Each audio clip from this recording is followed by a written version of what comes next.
and welcome to North 100, a Canadian Highlander podcast. I'm Serge. Joining me today, I have a Jer Hello. and a Wheeler. Pasta la vista, baby. One of these days, I'm not going to laugh at your open, and apparently that day is not today, but here we are. A reminder that North 100 is brought to you by you with your support over the Patreon at patreon.com/loadingreadyrun. Now, real quick, before we jump into the episode, it's been a while, and that wasn't deliberate, and we'd like to issue a little bit of an apology for that. Jer moved across the country. If you didn't know this, Canada's kind of large. And then we thought we are going to be up and running pretty quick. And then, Jerry, you want to talk real quickly about some of the difficulties you were having? Yeah, well, it took 5.5 days to drive across.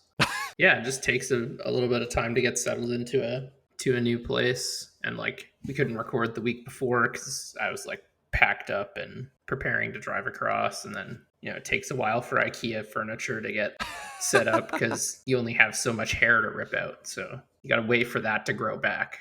Yeah, of course. And for the podcast, got to look your best. Got to make sure those hair spots grow back in. Exactly. Yeah, so apologies for those of you who are waiting for another episode. The goal was definitely not to take a hiatus there, but we're back and look forward to all your favorite Canadian Highlander content. And speaking of which, let's move to the opening segment, the best card you're not playing. Up to date, Wheeler, what secret tech do you have? So this is a little hidden gem, not really known by a lot of people. If Magic were a series of antique shops, hole in the walls, this would truly be something in the very back corner of a bazaar under, you have to go down some stairs. Just really hard to find. It's called Animate Dead. It's from Alpha, Beta, and Unlimited, and a bunch of other things. It's pretty iconic card, but its rules text is an absolute nightmare. For those not familiar, it's 1 in a black for an enchantment that's an aura that says enchant creature card in a graveyard. When Animate Dead enters the battlefield, if it's on the battlefield, it loses enchant creature in a graveyard and gains enchant creature put onto the battlefield with Animate Dead. Return enchanted creature card to the battlefield under your control and attach Animate Dead to it.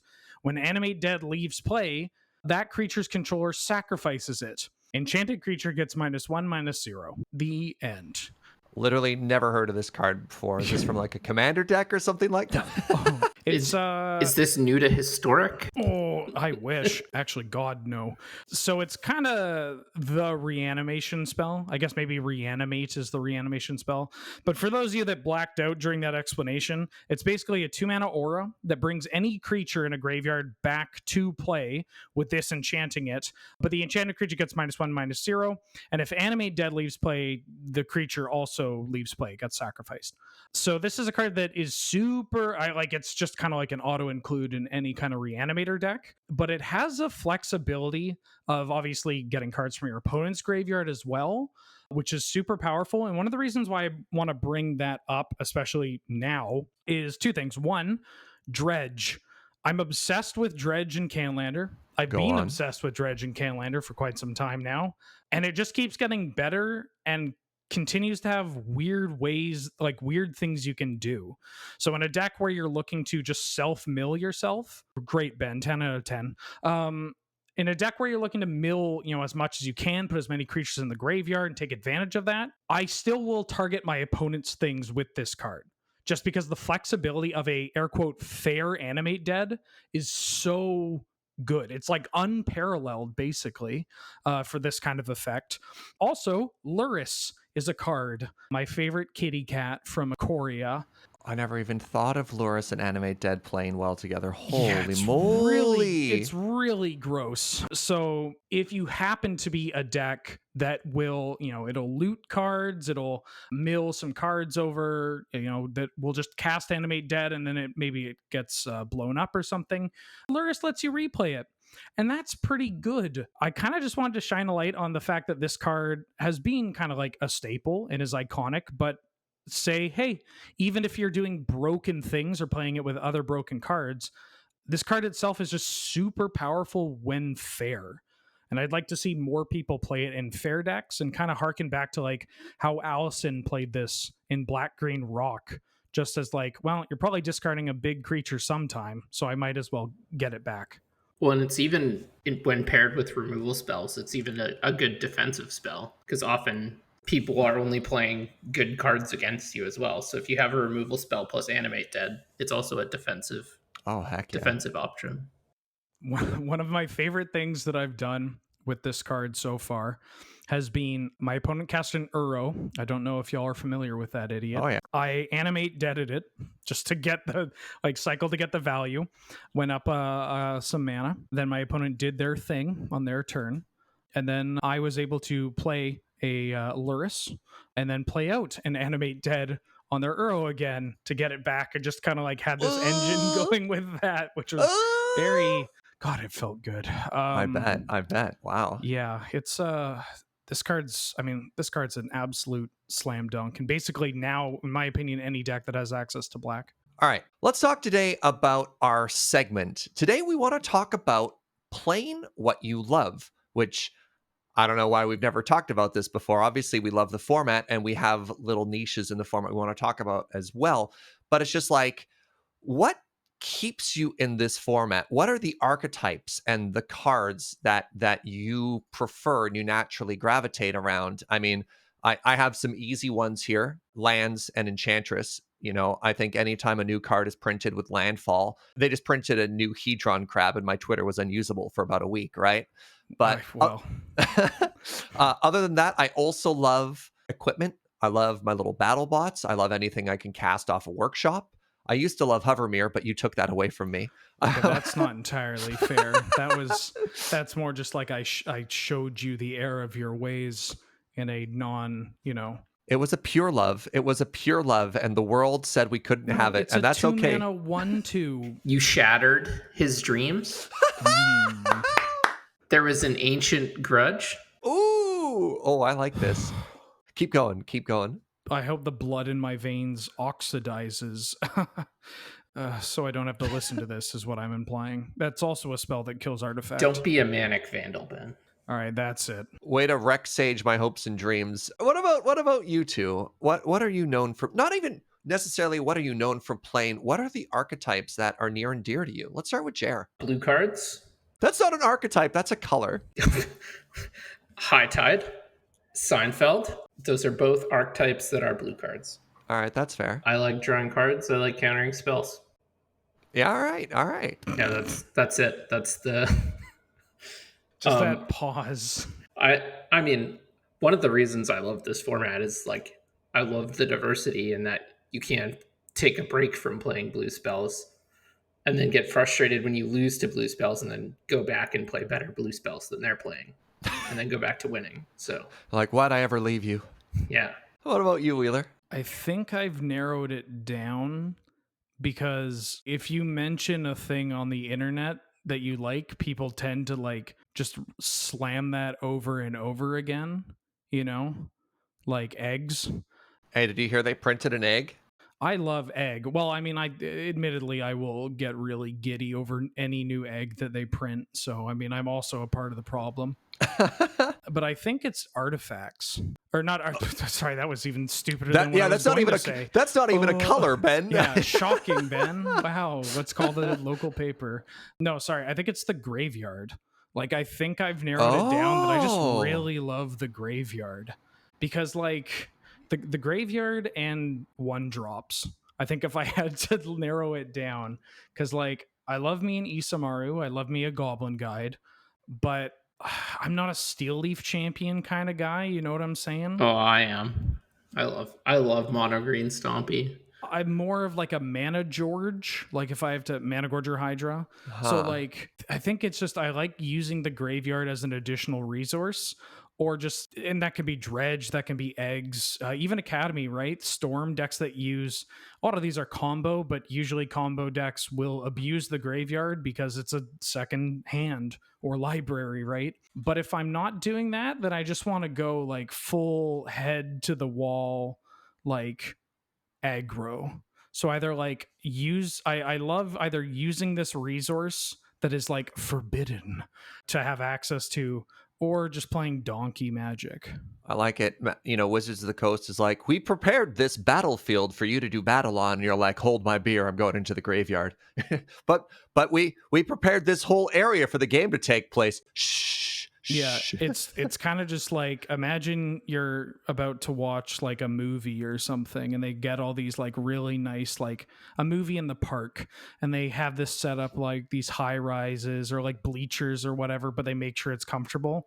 And then I'm just like in the corner digging a pit in the ground, and I just sit in this hole. And they're like, what are you doing? I'm like, it's a lot cooler down here, it's more relaxing. This hole was made for me. See, I picture you more as a cat, Wheeler. I picture somebody brings you home a really nice toy and they unpack it and they're like, check it out, isn't this great? And you're like, oh, I'll just hang out in the box, thank you very much.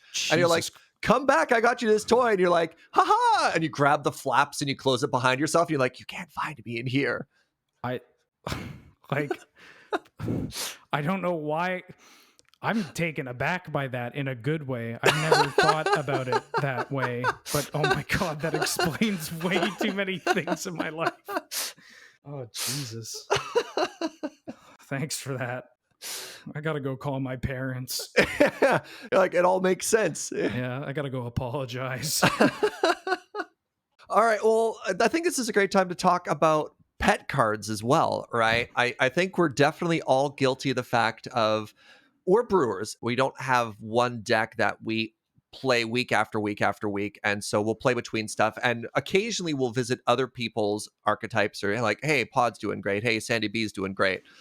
But we're not just going to borrow 100 card list someone else makes, right? There's going to be those little pet cards that sneak in.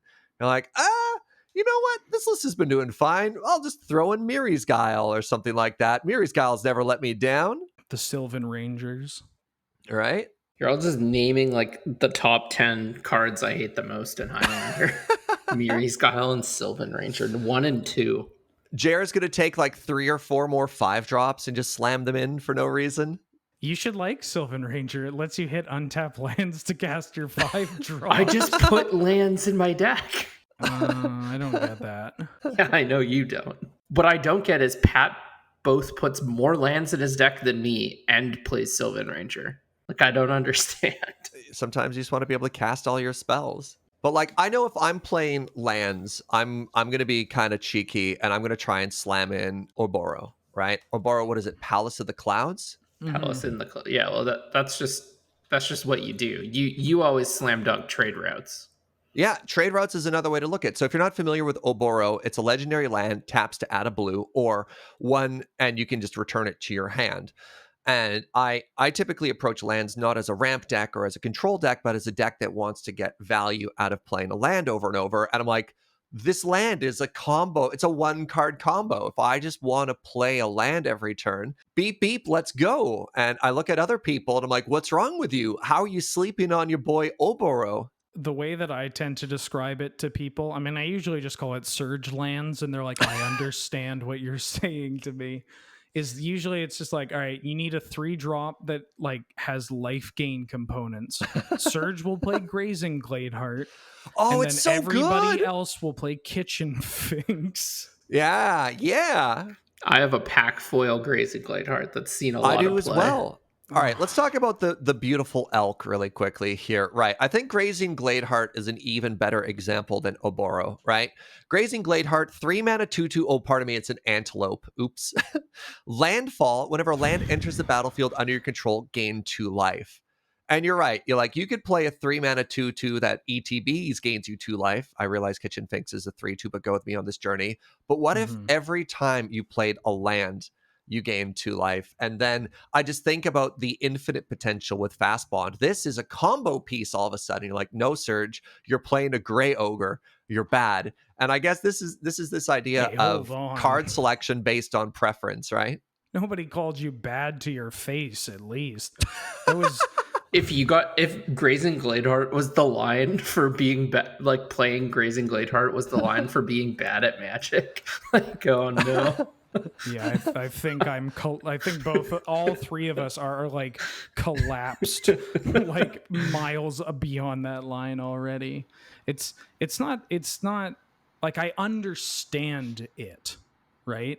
I think that's the thing. I don't think people are actually looking at that and always being like, this is bad and you should feel bad, because there's a purpose behind grazing Gladeheart. My favorite moment in any game is it resolves and a red deck is just like, I can't believe I have to bolt this thing. And I'm like, yeah, that's right. That's God, not going to my face. Yep. And Not it's still wrong. bad for you, but I'm just like, as soon as I said that, I'm like, wait, no, that's still bad. Is that your best case scenario, Serge? Yeah, it's just like imagine that conversation, but instead of grazing Gladeheart, you put kitchen finks in it. Like, this is exactly what we're taught. I think that's the thing, right? Is it's just like, but you love grazing Gladeheart. I really do. I and really it does do. what you love, It which does. is probably why you're willing to make the call to play that, to really supplant the theme, or to, well, really reinforce it. Right? I mean, at least that's what I'm seeing. All right. Either of you two want to air your dirty laundry real quick? Good talk. Okay. What do you mean air? Okay, air your dirty laundry as in like, what garbage have you played? Do you have an example, right? Yeah, what garbage have you played because you like it? like most decisions I've made in this format. Soul Wardens. I guess we just God. start at an entire archetype, right? You're Yeah, like medium red. People talk about how they've had a hard quarantine. I got addicted to Soul Warden, like, and Soul's Attendant. Like, yeah, that's like, in a time where people are thirsty for interaction, people cut ties with me because of Soul. Hey, do you have time to talk about how there should be a green Johnny's Pride Mate? Why am I blocked now? Like, why does nobody want to collaborate with me? I still think I've played the lowest power level deck of any of us. And that is? I've played Cycling. All Like, right. those cards are like borderline unplayable and limited. I mean, Tour de France was an impressive deck. So for those of you who aren't aware, check out the LRR MTG YouTube channel, look up memes and boxes, and then you'll find out the Tour de France deck in all of its glory. Did you play like Cat Tribal that day, Wheeler? no, I played rats, ninjas, and clones. Oh, right. The clone deck. Look, Ninjas turns out to be totally legit. Yeah, my deck was like Master Splinter deck. Yeah, but you had like 15 playable cards in your deck, and I had 5, and all of them were points. Yeah, and they were all in your hand too. Yeah, it's nice when you just draw them every time. All right, well, let's transition here to sort of the next main point of why are we talking about playing what you love? Well, let's see how this ties into longevity in the format, right? I don't think a lot of people listening to this podcast haven't gotten tired or burnt out on Magic at some point. I think that's something that happens in any hobby or any fandom. You've taken a break. I've actually taken 2 breaks in Magic. I started playing in 1995 when I was a kid because it was popular in elementary school, and I stopped. I started playing again in original Ravnica block because I was working in Alberta and I didn't have any friends, and I was like, oh my god, Magic cards, that's back. And then I started playing again when original Zendikar came out, saw Hedron Crab, fell in love, and I haven't taken a break since. And things that have changed since then is I have a community that keeps me playing. Like, having a solid group of people to keep playing with makes it a lot easier. And I definitely feel more passion and more love. And when you're talking about an archetype that you want to brew, I'm actually excited. I'm like, okay, yeah, let me take another crack at Enchantress. Oh, baby. Yeah, dude, you got 3 crabs, not 1 now. Oh, y'all are going down. The triple crab, fear me. What's the third crab? Oh, sorry. There's original Hedron crab. There's the frozen crab. What's the ice crab called? Frozen iceberg yeah. Cantrix, maybe? Yeah, iceberg? I remember. Yeah, whenever Snowland or from Snow Permanent. Modern Masters. What's that? What was that? Modern Horizons. Modern Horizons. Modern Horizons. Yeah, Modern Horizons had the snow crab, and they just spoiled a new crab, a new Zendikar. We could triple crab people. Ruin crab. But doesn't that one only mill your opponent? Yeah, but I think that's what Serge wants. Right? So hold on. Let me go on a journey here really quickly. 1 mana artifact. Whenever a permanent comes into play on your side, mill a card. What was that one called? Alter the Brood. Yeah. Yeah, each opponent mills a card when a non-land permanent ETB is under your control. I definitely played Palancron combo with my win con being Altar of the Brood one time. Sometimes you just gotta mill people out, okay? I mean, if you're dizzy spelling for High Tide, you might as well dizzy spell for Alter the Brood. I mean, one of those cards gives you blue mana, and one of those cards mills someone for 1. Yeah, it's the perfect plan. I think I went like 1-3 that tournament, but I definitely won a game with Palancron Altar of the Brood, okay? So sometimes you just gotta mill somebody out. And Can I use this as an opportunity while we talk about how you're coming back to Magic? Can I use this as an opportunity to tell the story about how we first met? oh, sure, why not? Why not? Okay, great. I'll make it quick. So I'm in YJ just kicking it. I think I have a Canlander deck on me, or maybe I have a standard deck or something. Serge Yager walks in. I don't know this guy. He's very friendly. He's introducing himself. I think this is before Zendikar or just at Zendikar. No, it has Zendikar. It has, I know, yeah. And you're like, hey, do you want to play a game?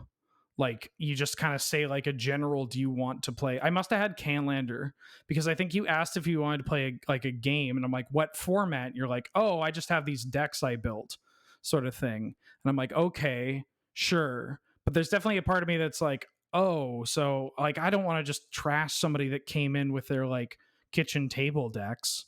And so I'm like, okay, well, I have this Canlander deck, sort of thing. Or maybe I borrowed a Canlander deck.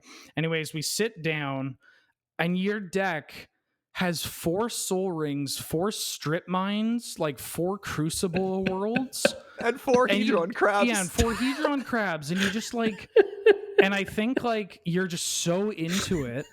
And if this interaction doesn't describe our relationship just perfectly, because you were just super like excited about it, but I'm like, I don't have lands, and my deck's getting milled. And this is the first time I've met you. And I think I say like, how is this casual? Like, what the hell are you doing, dude? And you're like, isn't it great? Anyways, I thought that was pertinent to the whole 4 Strip Mine. God. Yeah, I forgot about that deck. That was one. I mean, I had that Strip Mine deck, and then I saw a Hedron Crab, and I was just like, imagine the value. Yeah, you know what this 4 Soul Ring, 4 Strip Mine, 4 Crucible of Worlds deck means? Hedron Crab. You had like Hymnothorax too, or like some Mind Twist maybe. You had something I don't else know that was anymore. disgusting, and I'm pretty sure it was in like a plastic bag, like a disposable plastic bag. You were carrying it. I've definitely God. played games like that where, like when I worked at Wedge, some random person off the street who I'd never seen before just rolls in and is like, hey, you want to play a game? And it's like Tuesday morning, which is like one of the quietest days in the shop. So I'm like, yeah, sure. And I just jam with both of his decks unsleeved. And I'm like looking through the deck, and there's just like unlimited tropical islands unsleeved, like Yeah. mocks in. And I'm like, what are you doing? I'll never forget 7-Eleven Time Walk, dude. Just had like unsleeved Time Walk in like a raggedy 7-Eleven plastic bag with like holes in it. What? And a plastic, yeah, he had like a casual deck that had an unsleeved like unlimited Time Walk. The deck had the rubber band around it, and he just like had these decks loose, unsleeved, rubber bands in like a 7-Eleven plastic bag, but there were holes in it. So like a deck, like the corner of a deck would peek out through the hole. Huh. Wow, we got off topic today. It's fine.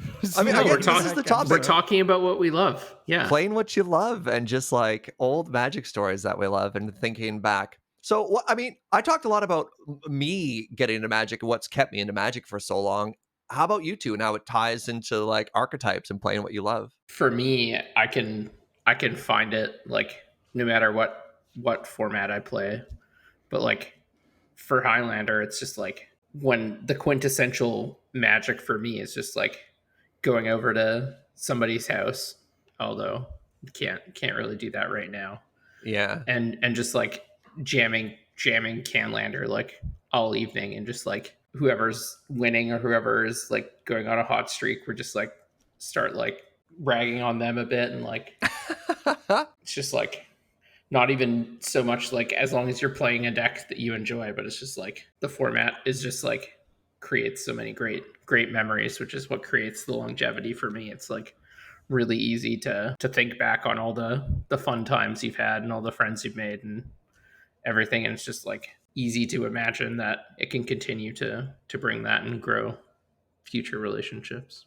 I have something I want to add to that, which is really interesting. I don't know if I find the same excitement in playing Magic in other formats that I do in Highlander. Because, like, when I put together a certain deck in Highlander and you draw a 7 and your game plan works, I can't find that in other things. Like, I try playing Commander, and this is not a called shot at people who love that format, but the politics element of discussing with people, the extra time, the decks are like kind of cool, but it doesn't click the same way. And you're talking about, finding that something in other formats, and I just don't have that, like the way Highlander excites me. I don't know if that makes sense, if you can relate to that. Yeah, and like I've never done that with standard apart from like testing for big tournaments, but that's something else that I really enjoy is like working on a deck with people and like trying to break the format. That's something I really enjoy. But as a format, I've only really found that with Highlander, Legacy, and Cube, where like basically no matter what, I'm just like excited to play the format with homies. But like if it's like standard or modern or something, I unless it's like an especially good format, I probably need to be playing a like testing for a specific big tournament to get pretty excited about it. Do you think that's play style? It's like not finding decks that work for you. I mean, let's go back to Wheeler for a second here. If there's no graveyard deck, if there's no artifact deck, do you just like snore on other formats, or what? I mean, when I played Legacy a lot, like my favorite decks were like Miracles and Delver Huh. And D&T, and you D&T. love that deck. Yeah, I mean, Mono White always has a place in my heart. Like that's where I cut my teeth on, or one of the decks I cut my teeth on. That was the first like this wasn't a meta, like this wasn't the best deck in the format, but it was a deck that I loved and ended up doing reasonably well with. And mind you, this was in like 2004, 2005, but like yeah, I don't know. I tend to just really like Magic as a whole. Like I No, think fair that's enough. a And big thing. there's people who just love it, right? Yeah, I just like really love the game and playing the game. And I think for me, it's more not about what I am playing as much as like what kind of options do I have to play, right? Or like what is there for exploring something outside of the norm or outside of like the meta. Although, I mean, that's changed a bit. Like even in the past, like over the course of 2020 and a bit before that, like I imagine streaming's had an effect on it, but like I feel like my relationship with the game has changed ultimately for the better in the sense of I love the game and I've been loving it now like more than ever. And I think it's because I'm just too old for tournaments, sort of thing. Oh. Like that's for like in my head, like I just don't have the drive to play tournament Magic anymore.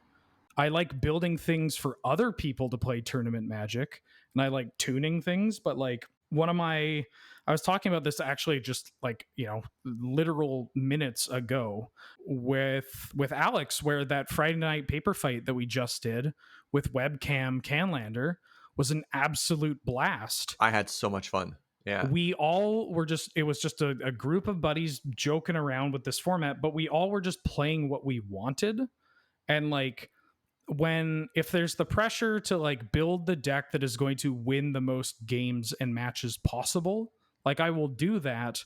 But now I'm just more interested in being like, I would rather build a deck that is going to be able to win these games and matches with these certain requirements, right? While maintaining a theme. So like I said with that Dredge version of like, you know what? I probably should be playing Thassa's Oracle, but it's a lot cooler if I play Phyrexian Dreadnought. And so instead of asking like, well, why are you just not playing Thassa's Oracle? I was just like, because that's not my game. Like, that's not my idea. I feel like, I mean, questions like that are just not helpful in general. But for a format like Highlander 2, where I think it's at its best, as we all describe, where it's just like playing with your friends. Beer league is what I've been calling it. Although, if you're not of legal drinking age, Refreshing soda league. might I suggest carbonated water league? Well, let's not encourage kids to drink too much soda there, Serge. That that's got its own issues. My bad. That's okay. But yeah, it's just I've really enjoyed it. And other formats too, right? Like Gladiator, Commander, just when I'm building it for like wow, I'm totally going to dunk on my buddies, right? And the mindset of, well, why aren't you just playing Thassa's Oracle, or why aren't you just playing mono red? In a competitive element, it's a somewhat reasonable question to ask when you're, not being a chungus about it. But for like just kicking it and playing the format, it's like asking the people of Jackass.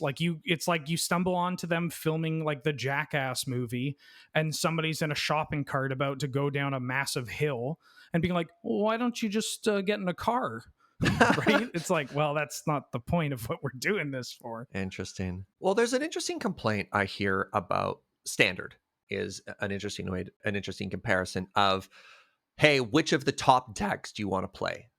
Right? Like, this is the meta. The meta has been established, and these are your 6 options. And you're like, well, I really enjoy playing one of the 6. I guess I'll grind it, or what?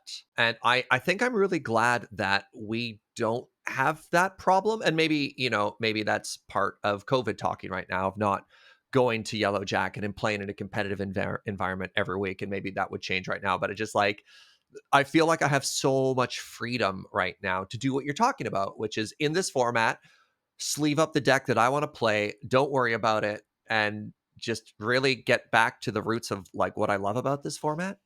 Yeah, I think that's something that even pre-COVID, Canlander was able to kind of get around, because like even for stuff like the year-end tournament, right? Or like going to one of the bigger like 1K events that were going on, like people still, the format is wide open enough that people will have these heavy hitters like Storm and Jeskai and whatnot on the mind, Hoof, pick your poison. But at the same, there's always an element, right? Like there's always, like, I'm sure Jared can speak on this as well, as like going to, when you go, like, as for Victoria people going to like the international events, there's always that part of me of like, I want to show off something cool, right?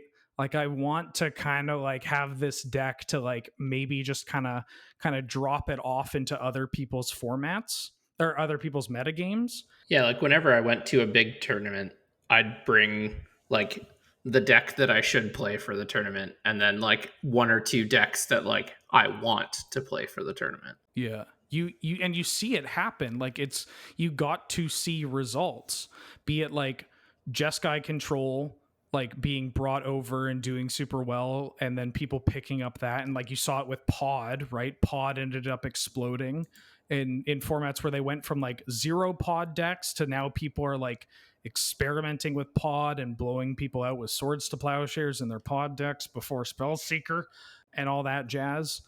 So I think like Canlander gets away with it a bit, right? Like you'll at least have, and it's not just Victoria specific too, you'll have other people being like, okay, we're against, like, there's a crew of people that have played this format for like a decade coming up.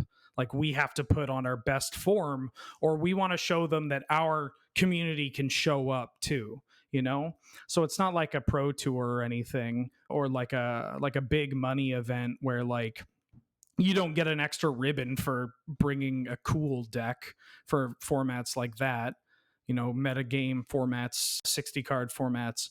So there's no reason, right, to do so except for, maybe clout. But it's just, I think that Canlander can get around that a bit, right, by just the nature of the size of the format and like how we as a community built it from the ground up and keep it going. So, quick question here.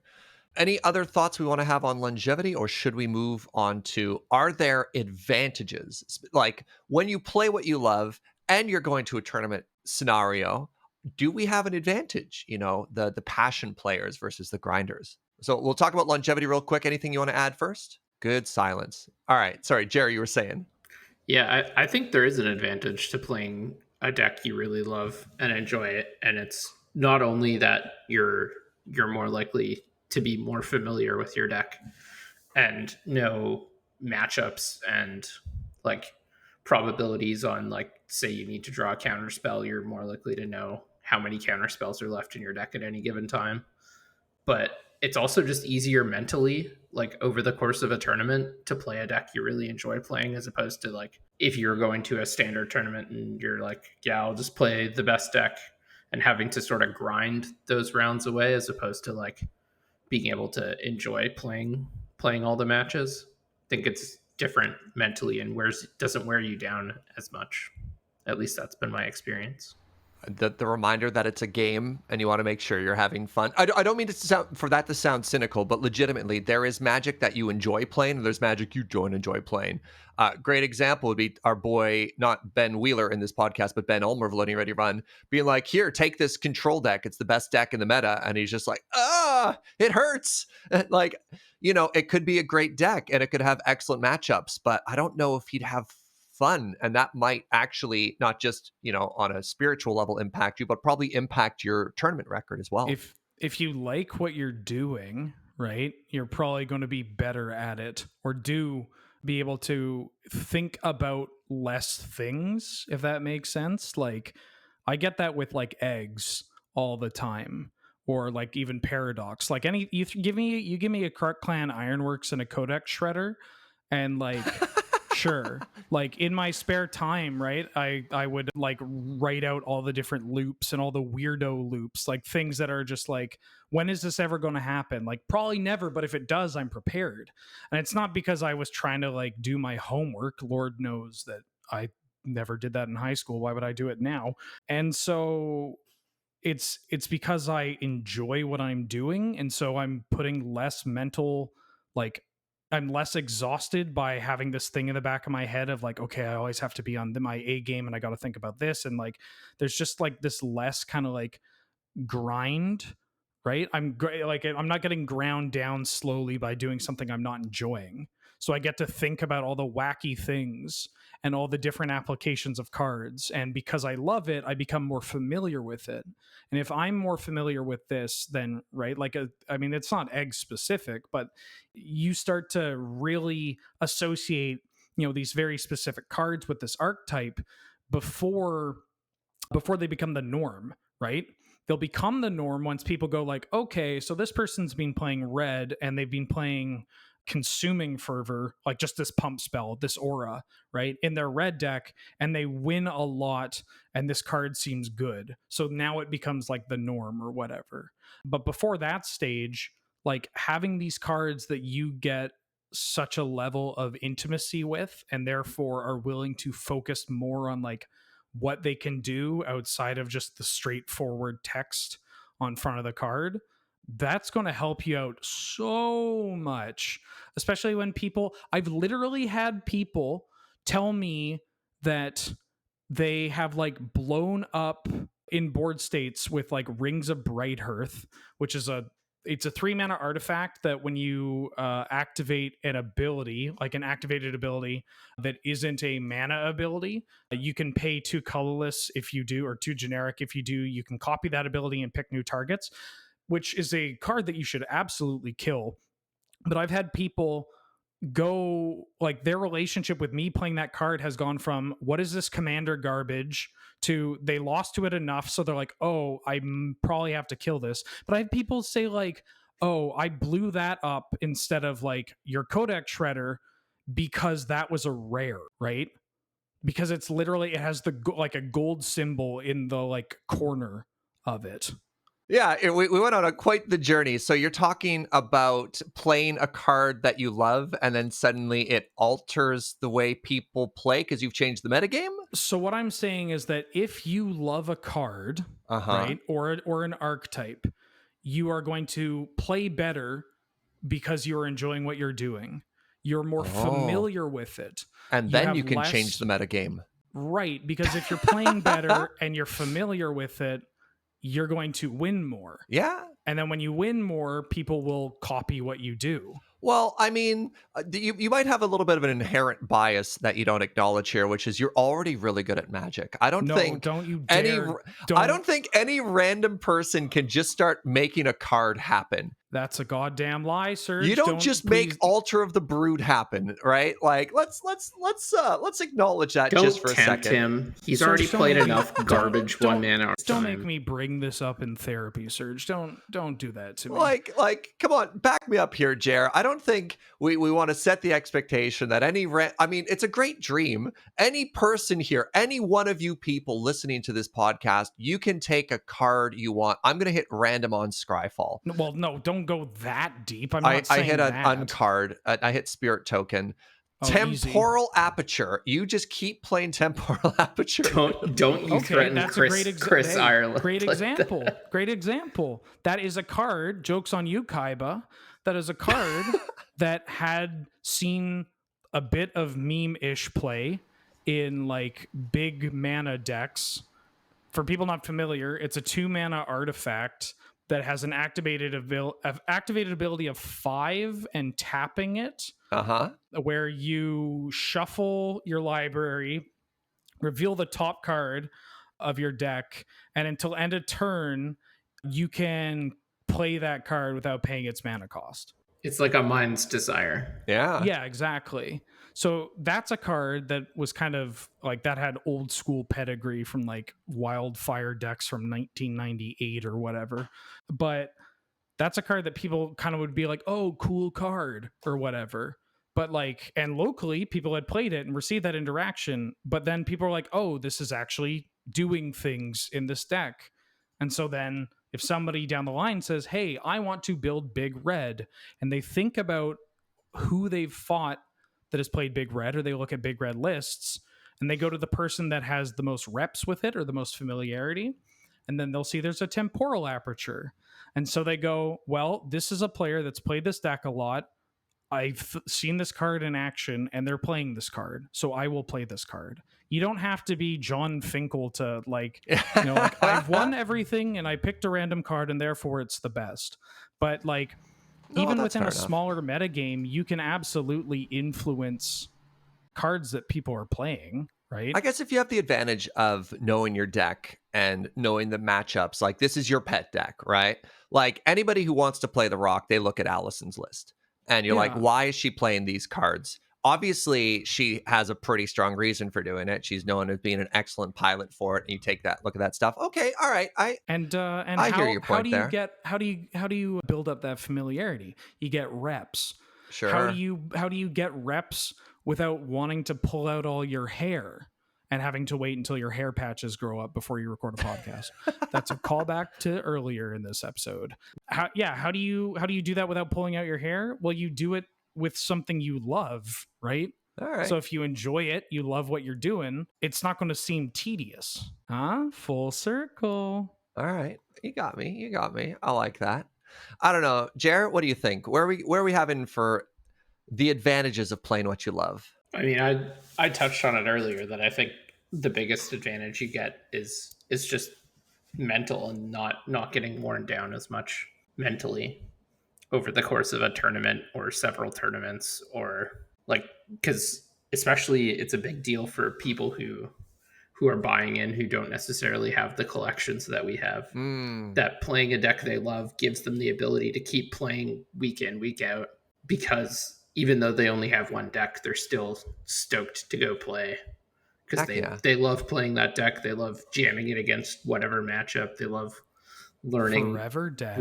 what they can do. Exactly. So an interesting lock-in or tie-in between both longevity and the forever deck is actually spoiler season, because I think that's a really exciting time for a lot of Magic players, because you look at a new card and your first thought is, hey, that's an upgrade in this deck that I love, or this is exactly what this deck that I wanted to be good was missing to now make it good.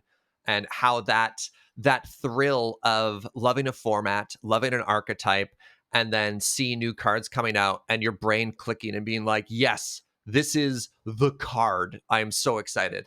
Yeah, that's a thing that Mark Rosewater has said is like pretty huge for Magic design, right? Is that like you give cards that people fall in love with instead of just like a bunch of like kind of boringish good cards. Because like in a set you have, you know, like 300 cards or whatever. If all 300 of those are like, I guess this is okay, like who cares, right? There's no excitement towards that. But like if you get someone who loves like merfolk or goblins is the perfect example, because there's always that, every community has the goblins player, right, that just scours every preview season, like, come on, give me a goblin. And like it could just be like, all right, there's one goblin and it's an uncommon and it's just like a redundant copy of, I don't know, Mog War Marshal or whatever. Or like when Goblin Crater Maker gets spoiled.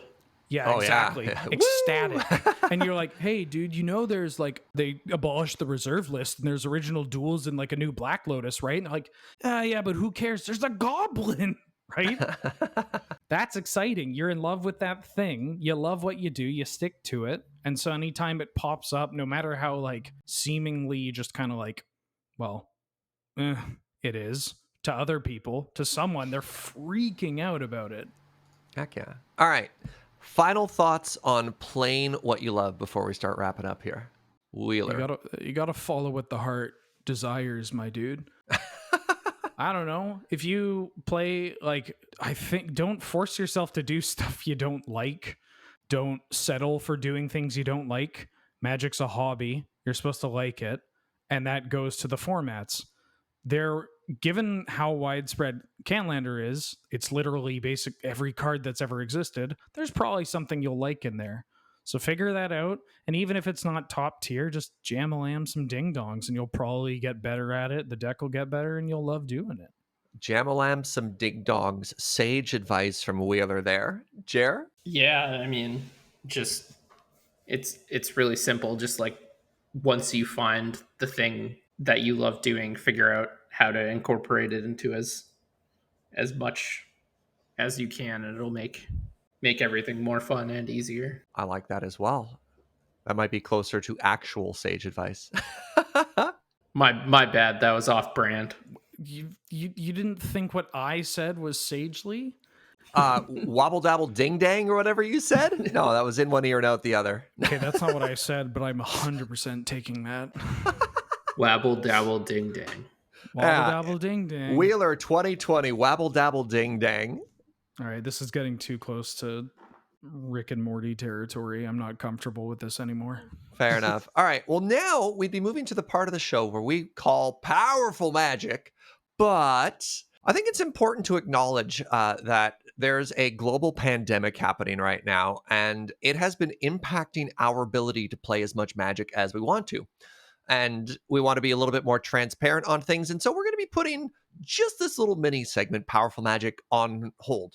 You know, we could talk about a Magic story, but it doesn't feel the same. And especially in an episode talking about playing what you love, we want to make sure that those stories have the same passion that we think they deserve. And we're starting to run a little low. Turns out our 10 years of Magic history, we're like, I guess I could go back another 8.5 years, but it's once you get to a certain point, like I'm sure there are stories that we can pull from the past decade, but I mean, with Canlander players especially, you get one minute detail wrong. Yeah. And it's just like, Ben, you idiot. It was a rune claw bear, not a grizzly bear. Oh man, there goes all your credibility. Everything you've said is a lie. And I don't think any of us are lacking for old stories, but it just doesn't feel right now, you know? But we appreciate it. And rather than, you know, just not do it and see a bunch of comments asking where it is, we figured we'd get ahead of it. Sorry, go ahead, Jer. No, I was just agreeing. All right, fantastic. Well, with that, dear viewer, we'd like to say thank you very much for tuning in. Thank you for listening. A reminder that this podcast is brought to you by you with your support over the Patreon at patreon.com/loadingreadyrun. Reminder, check out the LRR MTG YouTube channel. We do have a recent Canadian Highlander game that just went up. So if you want to see some powerful magic, there's your chance to do it right there. Thank you so much for listening, and we'll see you next time. Bye-bye.